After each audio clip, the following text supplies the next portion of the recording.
আমরা যখন সমুদ্রের মাঝে থাকি তখন এক এক দিন এক এক রকমের পরিবেশ তৈরি হয়, আর আজকের যে পরিবেশটা এটা হচ্ছে বৃষ্টি মাখা। তো আজকে এই যে সমুদ্রের বৃষ্টি মাখা দিনে এই যে ওয়েদারটা কীরকম হয় আমি যদি আপনাদের একটু দেখাই।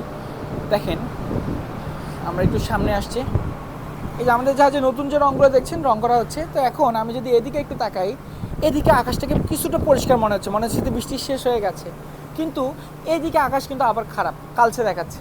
আবার এই যে আপনি বৃষ্টির এই যে জিনিসগুলো যেগুলো দেখছেন, এই যে পানির যে অবস্থাটা দেখছেন, পানি এখানে আসার কারণটা হচ্ছে যখন এই যে বৃষ্টি মাখার মতো একটা পরিবেশে আপনি শুধু ঢেউগুলোর দিকে একবার তাকান তাহলে বুঝতে পারবেন।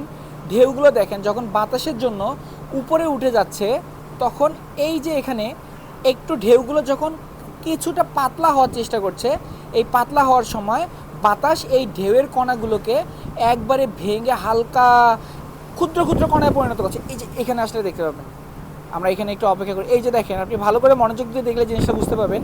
এই যে ক্ষুদ্র ক্ষুদ্র কণায় যে পরিণত করছে, এই ক্ষুদ্র কণাগুলো বাতাসের বেগের জন্য ঠিক এখানে এসে এটাকে ভিজিয়ে দিচ্ছে। তো এখন সমুদ্রের অবস্থা যেরকম বৃষ্টি মাখা, বা মনে হচ্ছে যে এরকম মেঘলা আকাশ, যেমন সজীবতা চারিদিকে, এই সজীবতাটাই বোঝা যাচ্ছে। যদি আমি ঠিক এখানে 20-25 মিনিট পর আসি, তাহলে দেখবেন যে ওয়েদার কন্ডিশন একবারেই চেঞ্জ হয়ে গেছে। একটু আগে আপনাদের এই ভিডিওর শুরুতেই যেরকম দেখিয়েছিলাম, হঠাৎ করে এটা আস্তে আস্তে আরও বেশি পরিষ্কার হওয়া শুরু করছে। তো ধন্যবাদ। ভিডিওটি কেমন লাগলো অবশ্যই কমেন্টে জানিয়ে দেবেন। ধন্যবাদ আবার। আসসালামু আলাইকুম।